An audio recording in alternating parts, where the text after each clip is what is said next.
Alors, maintenant, nous,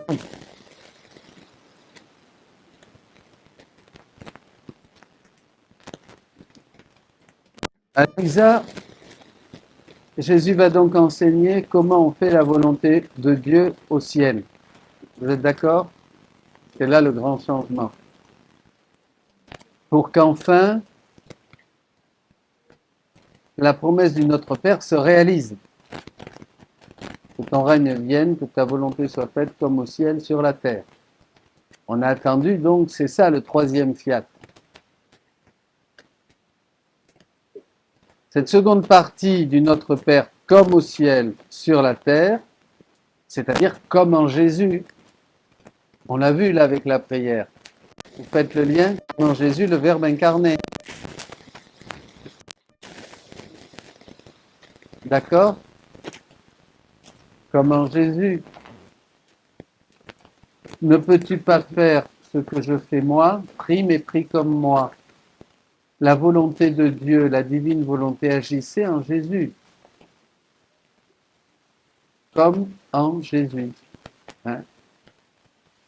C'est ici que nous commençons, nous, après Louisa, à découvrir à travers les écrits du livre de ciel, comment cette volonté de Dieu œuvrait sur la terre, c'est-à-dire comment elle œuvrait à l'intérieur de Jésus. Là, je vais vous distribuer donc un texte.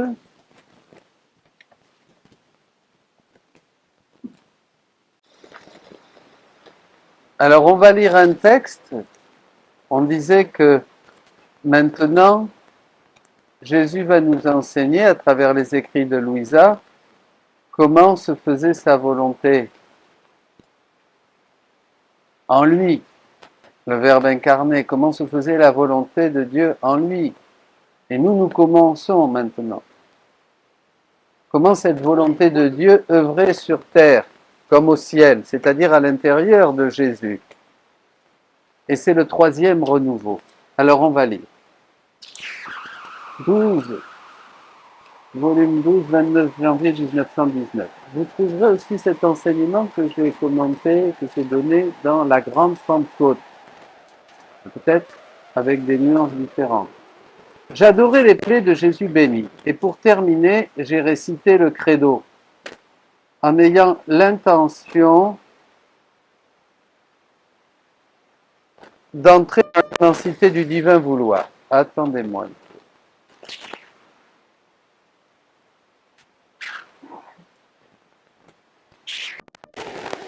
Voyez, j'adorais les plaies de Jésus. Cette lecture est très belle, compliquée. Hein? Elle sous-entend l'accomplissement de beaucoup de choses qui se trouvent dans l'Évangile. Ne lisez pas encore, attendez.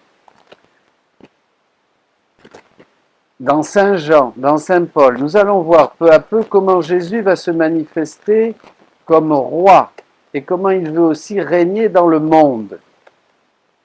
Nous allons aussi lire des choses assez terribles qui sont des préparations et doivent se passer afin que se réalise le plan de Dieu et s'établisse son règne sur la terre. Donc Louisa se met à prier le credo. Et nous pouvons nous demander pourquoi. En fait, regardez bien ici. C'est une manière d'entrer dans la divine volonté. Nous allons voir son credo. Hein? Elle dit, Jésus mon amour, j'entre dans ton vouloir. J'étais en train de réciter le credo, en ayant l'intention d'entrer dans l'immensité du vouloir divin, du divin vouloir. Vous vous rappelez ce qu'on vient de lire? Où se trouvent tous les actes des créatures passées, présentes et futures. Vous avez vu, elle prie comme Jésus. En fait, le credo, et c'est seulement pour pouvoir prendre son envol et faire sa ronde. Et ce même que la créature devrait faire, et que par négligence ou méchanceté, elle n'a pas fait. Et je disais, mon Jésus, mon amour, j'entre dans ton vouloir, et mon intention avec ce credo est de refaire, réparer tous les actes de foi que les créatures n'ont pas fait. Toutes les incrédulités, l'adoration due à Dieu comme créateur. Vous voyez comment prie Louisa? Et Dieu nous enseigne à prier comme ça. Louisa se met à prier le credo et nous pouvons nous demander pourquoi. En fait, c'est une manière d'entrer dans la divine volonté. La profession de foi, nous le savons, nous le disons tous les dimanches, nous allons le dire ce soir, comporte toutes les affirmations importantes de notre religion. Vous allez ce soir pouvoir faire ça au credo, à la messe. Tout ce que Dieu a voulu révéler aux hommes se trouve dans les articles du credo. Et ce credo est le vol de l'âme qui commence à se fondre dans la divine volonté. Cela pourrait être une méthode pour nous fondre dans la divine volonté. Nous voyons comment Louisa va entrer dans ce credo. Il ne s'agit pas de réciter la prière du credo, mais de faire une ronde avec l'intention de réparer. Bon, voilà, mais ce n'est pas là où je veux en venir. Ça, c'est juste, voilà, juste pour profiter de cet enseignement ici. Pendant que je disais ces choses et d'autres, j'ai senti que mon intelligence se perdait dans le divin vouloir. Et une lumière investissait mon intelligence, dans laquelle je voyais mon doux Jésus à l'intérieur de cette lumière, Jésus à l'intérieur, et cette lumière disait et disait, etc. Mais qui peut tout dire? Je le dirai de manière confuse. Et je sens une telle répugnance à parler que si l'obéissance n'était pas si sévère, mais plus indulgente, elle ne m'obligerait pas à certains sacrifices. Mais toi, ma vie, donne-moi la force et ne laisse pas cette pauvre ignorante toute seule ou livrée à elle-même. Il semblait me dire, voyez, bon, Louisa obéit, toujours, ma fille, je veux te faire connaître l'ordre de ma providence. À chaque période de 2000 ans, j'ai renouvelé le monde. Au cours des 2000 premiers ans, je l'ai renouvelé avec le déluge. Au cours des secondes 2000 ans, je l'ai renouvelé avec ma venue sur la terre.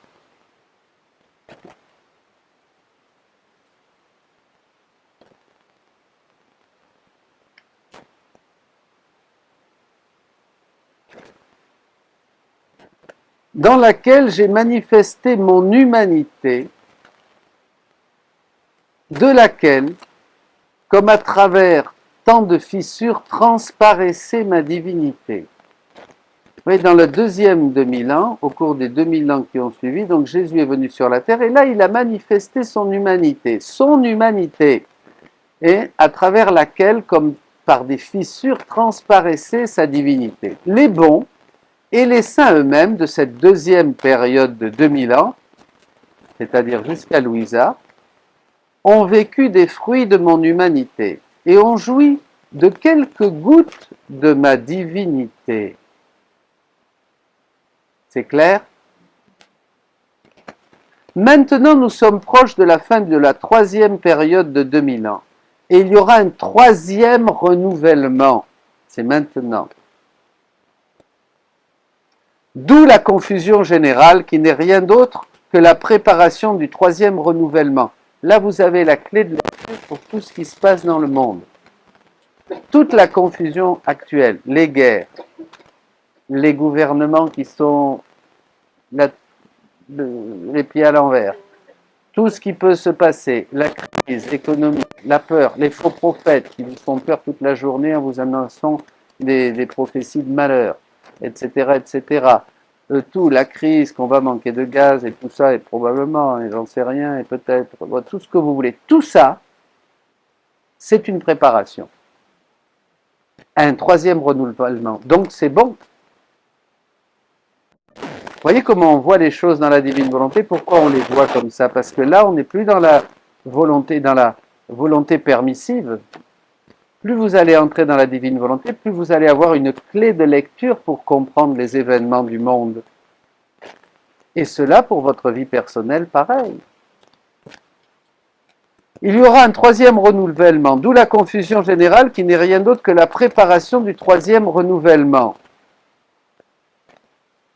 Alors d'abord, on s'arrête sur ça.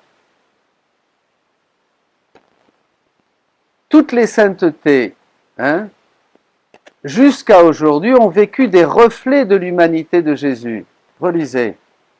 Vous l'avez, j'ai manifesté mon humanité de laquelle, comme à travers tant de fissures, transparaissait ma divinité. Les bons et les saints eux-mêmes de cette deuxième période de 2000 ans, ont vécu des fruits de mon humanité et ont joui de quelques gouttes de ma divinité. D'accord? Donc très peu ont connu et ont joui de la dimension divine de cette humanité qui était en Jésus, de cette humanité de Jésus. Cette divinité qui était en Jésus, les saints l'ont peu connue. Vous êtes d'accord? Mais vous voyez tout ce que vous découvrez. Les saints ne savaient pas. Oui.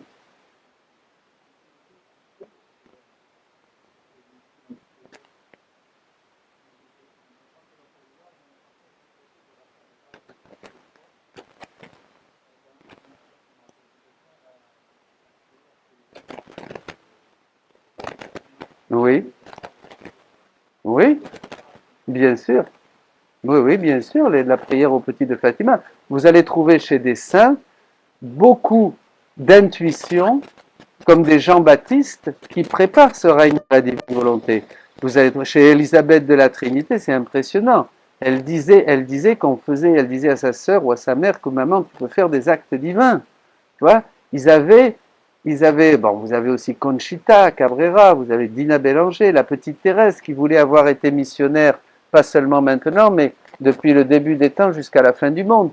Vous allez retrouver, voyez, chez beaucoup de saints, des intuitions très prophétiques. Mais ça restait là, c'était pas encore pleinement manifesté et révélé. Très bien, oui.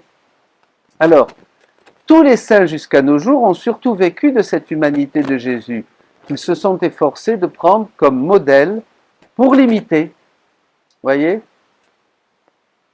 Maintenant, nous sommes donc proches de la fin du troisième millénaire de 2000 ans. Et il y aura un troisième renouvellement, d'où la confusion générale, qui n'est rien d'autre que la préparation du troisième renouvellement. Et si dans le deuxième renouvellement, j'ai manifesté ce que faisait et souffrait mon humanité, et très peu ce qu'œuvrait la divinité. Vous voyez? Ça, c'est intéressant. Vous voyez?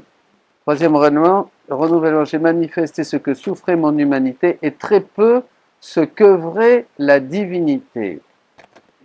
Maintenant, c'est-à-dire aujourd'hui, dans ce troisième renouvellement, après que la terre ait été purgée et dans une grande partie détruite, la génération actuelle, je serai encore plus généreux avec les créatures.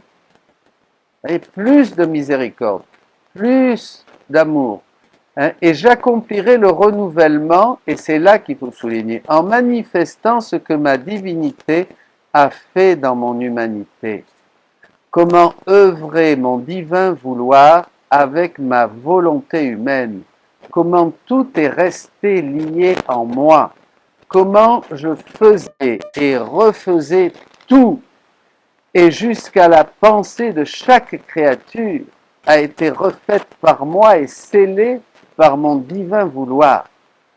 Mon amour veut s'épancher et veut faire connaître les excès de ma divinité opérée dans mon humanité pour le bien des créatures qui dépassent de loin les excès que mon humanité a opérés à l'extérieur.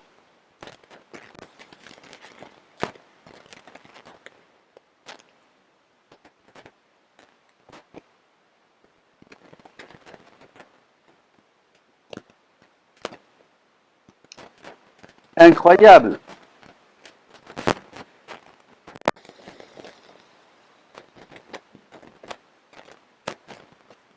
Je serai encore plus généreux avec les créatures et j'accomplirai le renouvellement en manifestant ce que ma divinité a fait dans mon humanité et comment œuvrer mon divin vouloir avec ma volonté humaine.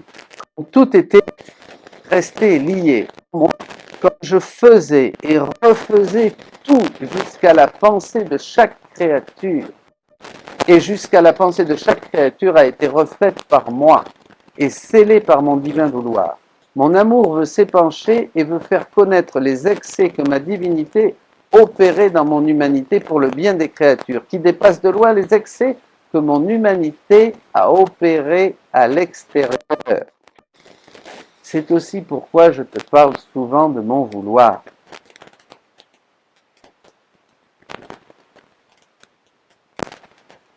ce que je n'ai jusqu'à présent manifesté à personne, tout au plus. Ils ont connu l'ombre de ma volonté, la grâce, la douceur qu'elle contient lorsqu'on l'a fait, mais y pénétrer, c'est ça qui est important pour nous, embrasser son immensité, se multiplier avec moi et pénétrer partout, même en étant sur la terre. Pénétrer donc au ciel et dans les cœurs, abandonner les manières humaines d'agir et agir de manière divine. Abandonner les modes humains et agir avec des modes divins. C'est ça que maintenant il nous donne de faire. Cela n'est pas encore connu. C'est pas connu. Ça n'avait pas été révélé. Personne ne l'a su avant vous. Vous êtes les premiers à savoir ces choses. C'était en Jésus, c'était comme ça qu'il priait, c'était comme ça qu'il agissait. Nous avons lu le chapitre 11, le chapitre 123 du livre 11. Mais ça, personne ne le savait.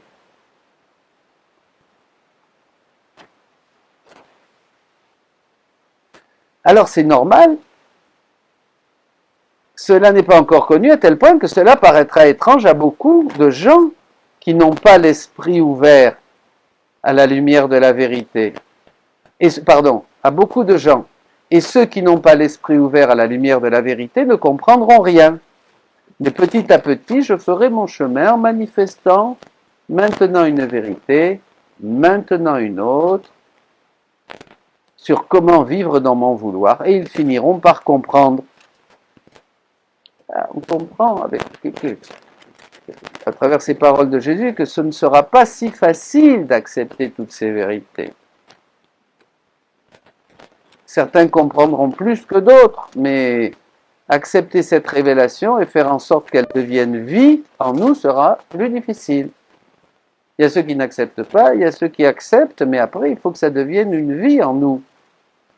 Vous comprenez ça? Et cela pourquoi? En raison de l'ampleur de la révélation et de la grande différence entre ce que nous connaissons et maintenant ce qui nous est révélé par Jésus. Nous avons été habitués à fonctionner d'une certaine manière depuis 2000 ans. Et maintenant, c'est un truc nouveau. Ça déroute. La raison, c'est l'ampleur et la différence. Hein? Déjà, il disait, Jésus, à ses apôtres, hein, on vous a dit que, et moi je vous dis que. Voyez. Continuons. Maintenant, le premier maillon de jonction qui unissait,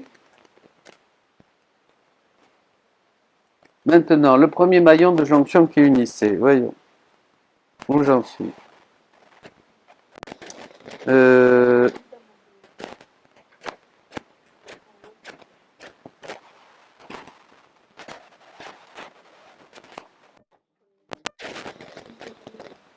Premier maillon de jonction qui unissait. La vraie vie dans mon vouloir était mon humanité. Mon humanité fondue avec la divinité, nous l'avons vu tout à l'heure, nageait dans le vouloir éternel. Et elle allait à la rencontre de tous les actes des créatures, pour les faire siens. Vous vous rappelez la lecture? Et pour donner au Père de la part des créatures une gloire divine. Et pour donner à tous les actes des créatures la valeur, l'amour, le baiser du vouloir éternel. Dans cette ambiance du vouloir éternel, je voyais tous les actes des créatures possibles qui devaient se faire et n'ont pas été faits. Ah! Tous ces actes qui n'ont pas été faits, même les actes bons mal faits. Et je faisais les actes qui n'avaient pas été faits, je refaisais ceux qui avaient été mal faits. Maintenant, c'est vous qui allez faire ça. Maintenant, ces actes non faits et refaits uniquement par moi sont tous suspendus dans mon vouloir et j'attends que les créatures viennent vivre dans mon vouloir et qu'elles répètent dans mon vouloir ce que j'ai fait. Vous comprenez? Vous allez prier comme Jésus. Vous allez faire tout ça, il l'a refait, Jésus. Maintenant, il attend Olivier, François, Michel, Claudine, Alain, Ramon. Il attend que toi, tu prennes ce qu'a fait Jésus, dans ta vie et tu le refasses comme lui, comme un autre Jésus. Vous êtes comme tous comme d'autres Jésus.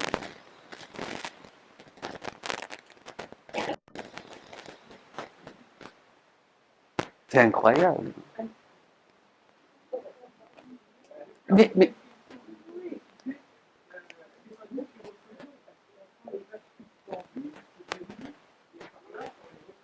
voilà, vous prenez, oui, enfin, les actes suspendus, c'est-à-dire que par la divine volonté, je peux m'approprier tous ces actes qui sont dans le vouloir éternel de la vie de Jésus, mais c'est moi qui les refais, oui, oui, et c'est Jésus, c'est les deux. C'est comme dans la consécration, c'est le prêtre et Jésus. Il faut, pour que l'hostie soit consacrée, il faut qu'il y ait un prêtre, hein, et il faut qu'il y ait la divine volonté, d'accord? S'il n'y a que Jésus, ça ne marche pas. S'il n'y a que le prêtre, ça ne marche pas non plus.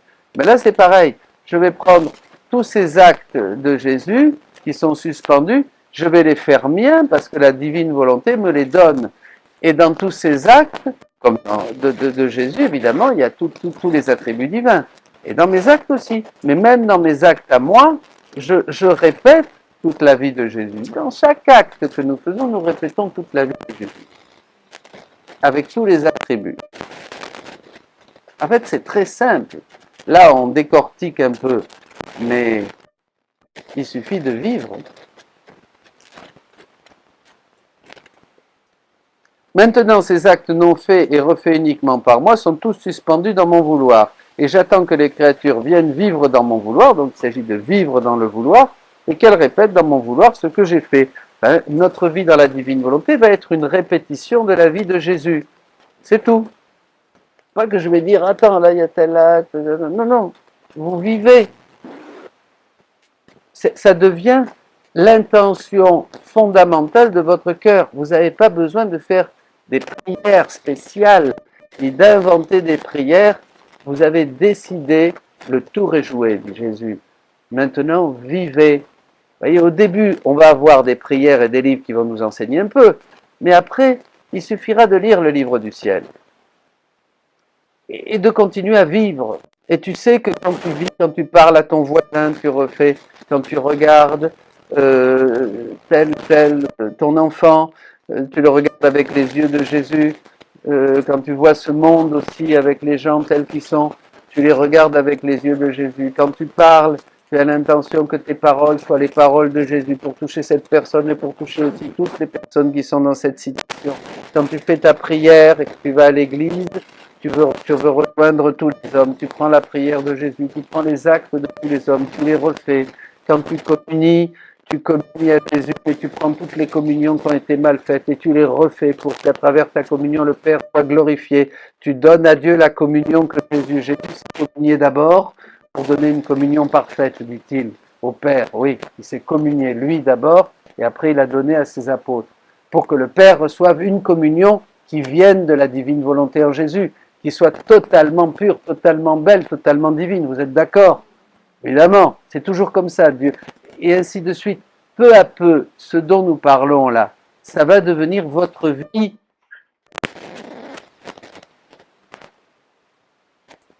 Votre vie spirituelle va se simplifier, mais d'une manière extraordinaire.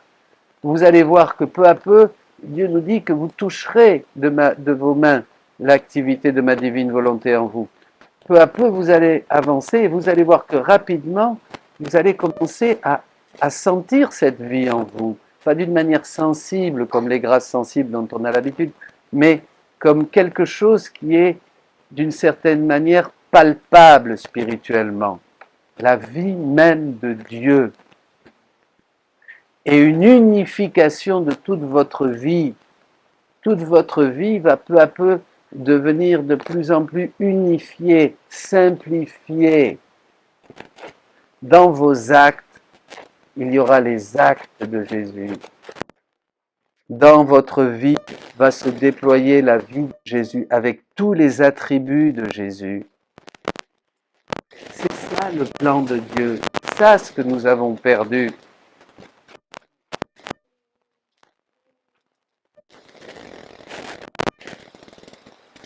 C'est normal que Dieu veuille nous redonner ça. Nous n'avions pas idée, mais bien sûr, puisqu'il est notre Père et il nous aime. Voyez quel grand amour Dieu a pour vous. Il veut tout nous donner. Il nous a déjà tout donné en se vidant de lui-même sur le bois de la croix, en se faisant pécher. Et ça, il faudra en parler du péché. C'est pas seulement qu'il s'est fait pécher comme une couverture, un vêtement. Il a vécu, il a souffert la violence du psychopathe, de l'homicide. Il a vécu toute l'expérience criminelle dans sa chair et dans son esprit. Il l'a vaincu avec sa volonté humaine. Il a dû expérimenter la vengeance de celui qui a été abusé, violé, et qui veut tuer à son tour. Il a vécu toutes ces choses dans sa chair, celle de tous les hommes de tous les temps, et dans son esprit. Et il a vaincu avec sa volonté humaine. Vous voyez le nombre de morts, la souffrance incompréhensible, dit Jésus. La souffrance de Jésus est incompréhensible pour l'esprit humain.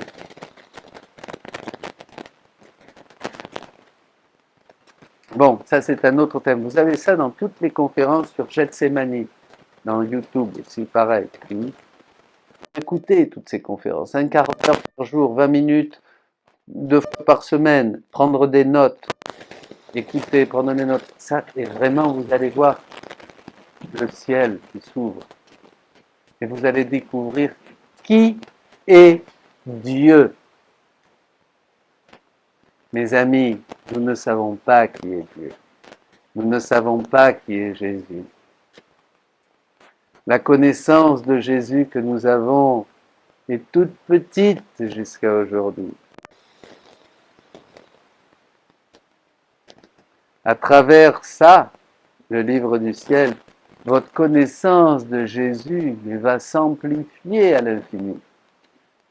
Et vous allez découvrir qui vous êtes. Nous découvrons qui nous sommes. Nous n'avons aucune idée de qui nous sommes.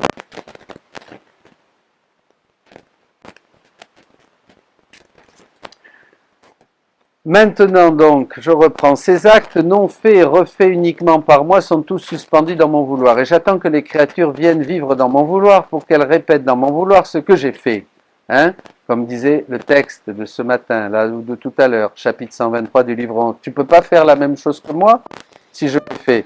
C'est pourquoi je t'ai choisi comme second maillon de jonction avec mon humanité, s'unissant avec le mien, en vivant dans mon vouloir pour répéter mes propres actes.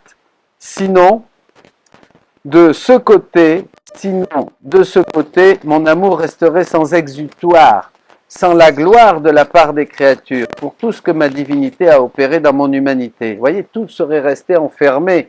Donc il fallait qu'une créature fasse aussi cette jonction pour que Dieu puisse commencer à déverser, Jésus puisse commencer à déverser tout ça, hein, dans toutes les créatures, puisque c'est ça son triomphe, c'est que tous nous régnons avec lui.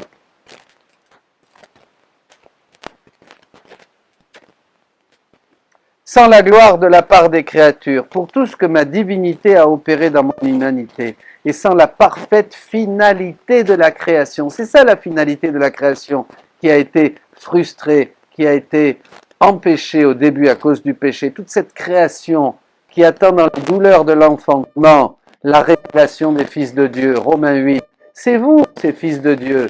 Dès que nous allons vivre dans la divine volonté, cette création va pouvoir accoucher tout ce qu'elle a pour nous. La création va être achevée. Nous avons bloqué le déploiement de cette création. C'est pour ça qu'elle gémit dans les douleurs de l'enfantement et attend la révélation des fils de Dieu, nous dit saint Paul au chapitre 8 de la lettre aux Romains. Oui, parce que sans la finalité de la création qui doit être enfermée, perfectionnée dans mon vouloir, bon, ce serait comme si j'avais versé tout mon sang, tant souffert, et que personne ne l'aurait su. Qui m'aurait aimé?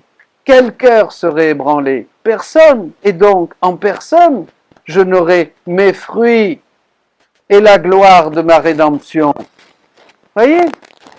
toute la finalité qui est celle-là dont nous parlons maintenant, eh bien, ça serait en vain.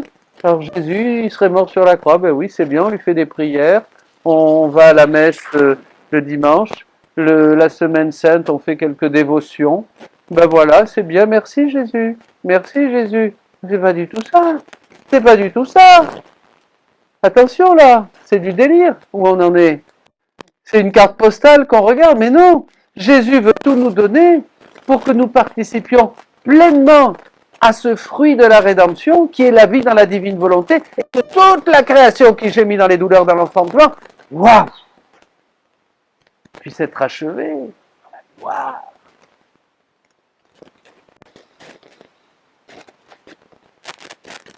Vous voyez qu'on ne connaissait pas Dieu. On connaissait le petit Jésus, le petit Jésus dans l'hostie. Hein? Ah, évidemment, ça nous bloquait. Mais maintenant, c'est un nouveau souffle. C'est une nouvelle Pentecôte. C'est ça la fameuse nouvelle Pentecôte, le triomphe du cœur immaculé de Marie. C'est ça, c'est en découvrant ça maintenant, c'est comme un souffle. Et vous êtes le premier à recevoir ce souffle de l'esprit.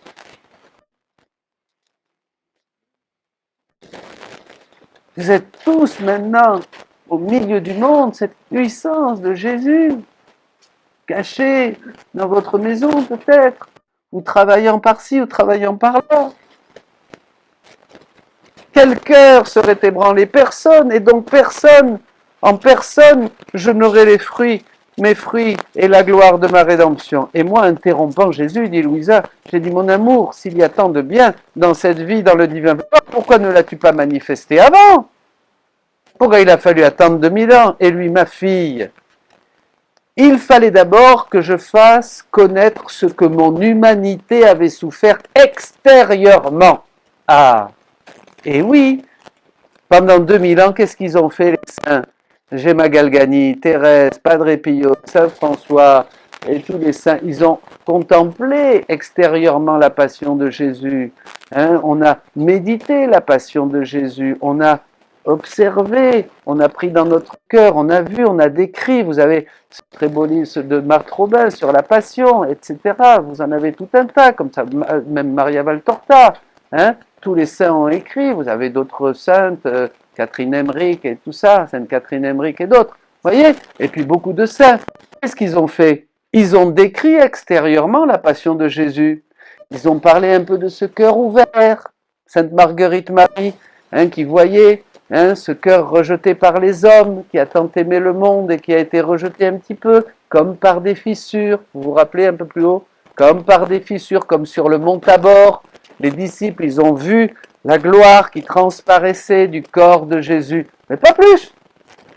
Pas plus. Jusqu'à Louisa. Il fallait d'abord, pourquoi tu as fait ça, Jésus? Ben, il lui dit, parce que d'abord, il fallait que je montre ce qu'avait souffert extérieurement mon humanité. Pourquoi?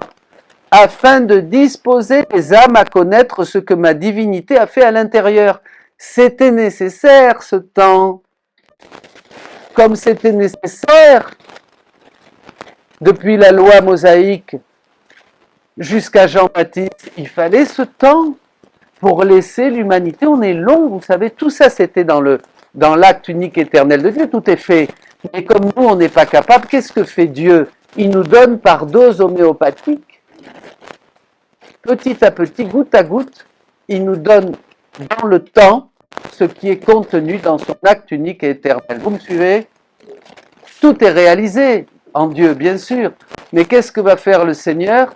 Eh bien, il va nous donner, donc voilà, dans le temps, ça a commencé depuis les patriarches, depuis la chute, depuis le meurtre d'Abel par Caïn, là où le chaos a commencé, hein, et puis la loi de Moïse, dans le temps. Il fallait ce temps des prophètes, il fallait ce temps des prophéties, l'attente du Messie, et le Messie est arrivé. Il a souffert 3 ans et 9 mois. Il a vécu sa passion, il est mort, il est ressuscité, et il fallait ce temps des saints qui nous ont parlé de l'humanité de Jésus, qui nous ont invités à imiter l'imitation du Christ. Vous vous rappelez ce petit livre, l'imitation du Christ? Vous l'avez tous lu, non? Bon, voilà, voilà tous ces saints, ces praticiens des vertus, le combat spirituel de Lorenzo Scupoli, tous les saints avant Louisa sont surtout des praticiens pour nous enseigner l'art de la vertu, comment lutter, le combat spirituel, etc. Ça va être complètement différent dans la divine volonté. Ça sera un autre thème, mais vous en avez déjà dans les retraites. Hein? Voilà.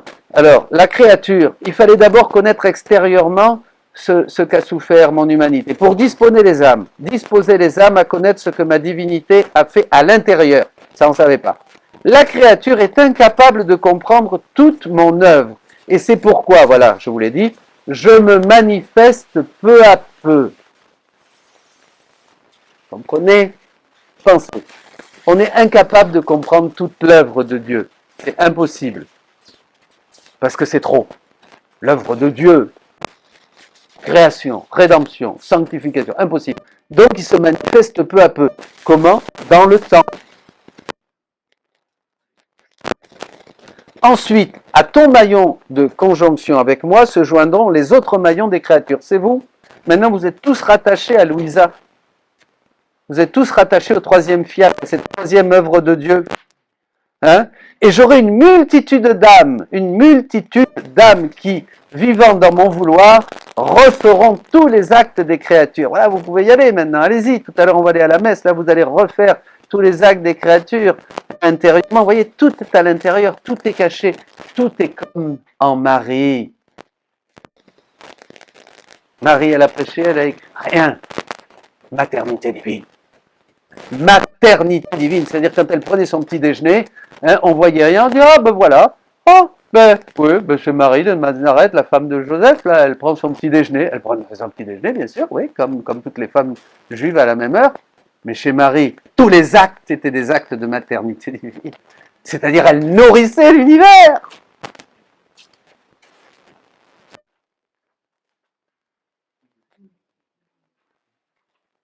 Attention, inséparables Jésus et Marie. Tous les actes de Marie naissaient de sa maternité divine, nous enfantaient.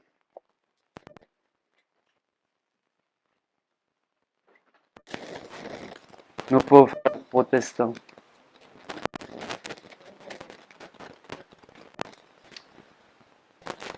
Multitude d'âmes, et j'aurai la gloire de tant d'actes suspendus, faits seulement par moi. Tout a été refait par Jésus.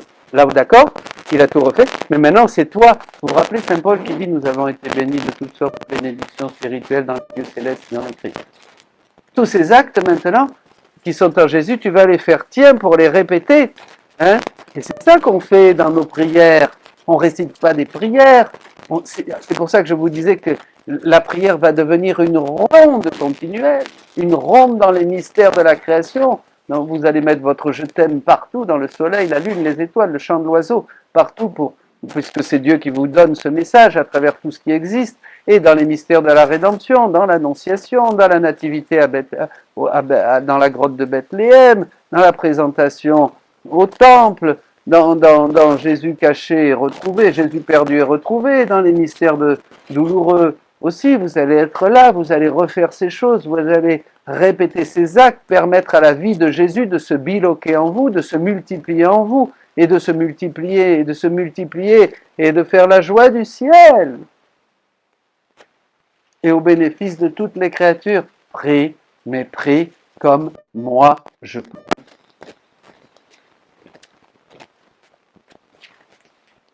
Vous vous rendez compte ce que c'est ce qu'on dit là?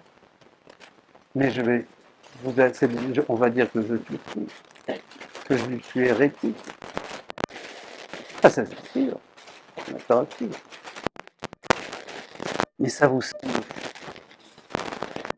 vous semble hérétique? Vous trouvez la moindre poussière d'hérésie là-dedans? Et pourquoi?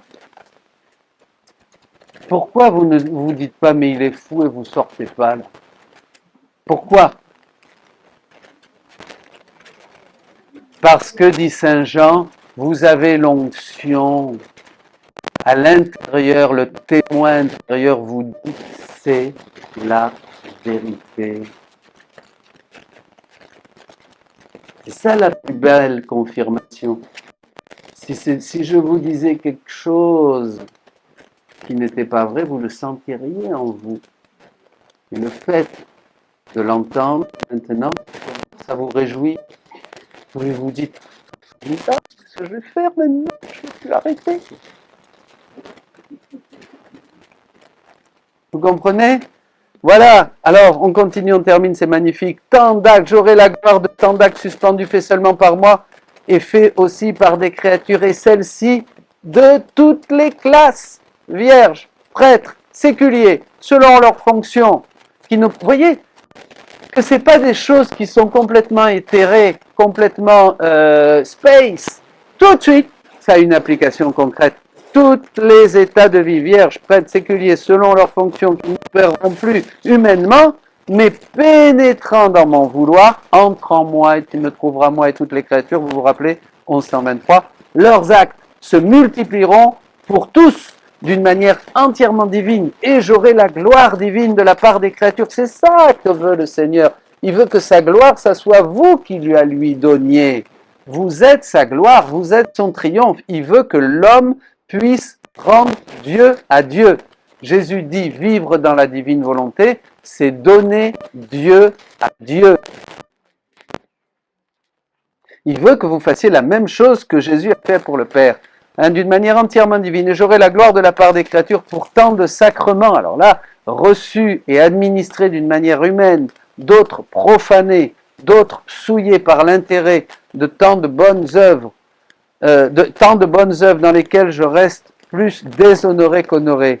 Je désire ardemment ce temps, et toi prie et désire-le avec moi, et ne te sépare pas de mon maillon de jonction d'avec le mien, en commençant toi, la première. Ça prend du temps. C'est ça qu'il faut voir, c'est que Dieu ne peut pas nous révéler tout d'un seul coup. Nous sommes tributaires du temps. Et ça se déroule. Et vous jouez, chacun de nous joue son rôle dans le temps qui lui est donné de vivre sur terre. Seulement, nous n'en profitons pas. Quand l'apôtre dit profitons du temps présent, nous n'en profitons pas parce que nous nous laissons distraire par les choses du monde, par les soucis, par les projets, par les luttes, par les disputes, par tout un tas de bêtises. Nous laissons distraire au lieu de profiter. Si tu savais ce que c'est que de perdre un seul acte dans ma volonté, dit Jésus à Louis. Vous vous rendez compte la valeur d'un acte dans la divine volonté? C'est une vie divine qui reproduit toute la vie de Jésus, toute la vie de Marie, toute la vie des saints, toutes les vies sacramentelles de Jésus, toutes les messes. Dans chaque acte, il y a tout.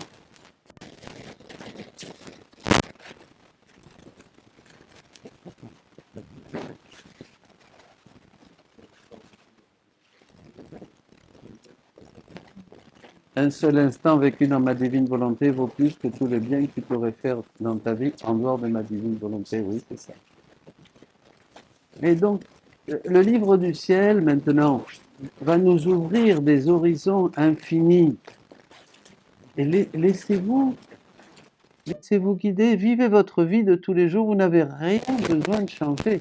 Dans la divine volonté, on n'a pas besoin d'entrer dans un couvent, on n'a pas besoin de faire telle ou telle chose, ou telle nouvelle prière, ou de faire partie de telle nouvelle association. Non, il n'y a rien.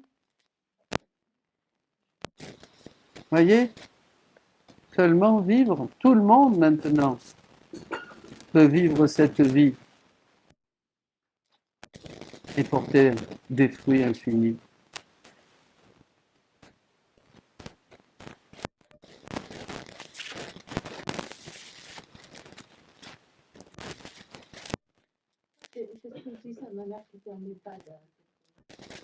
On disait à sa maman qui était en EHPAD à 96 ans. Je lui disais ça, dit notre ami.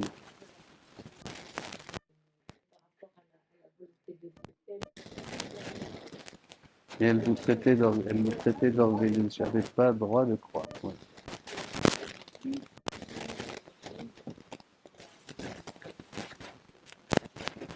Mhm.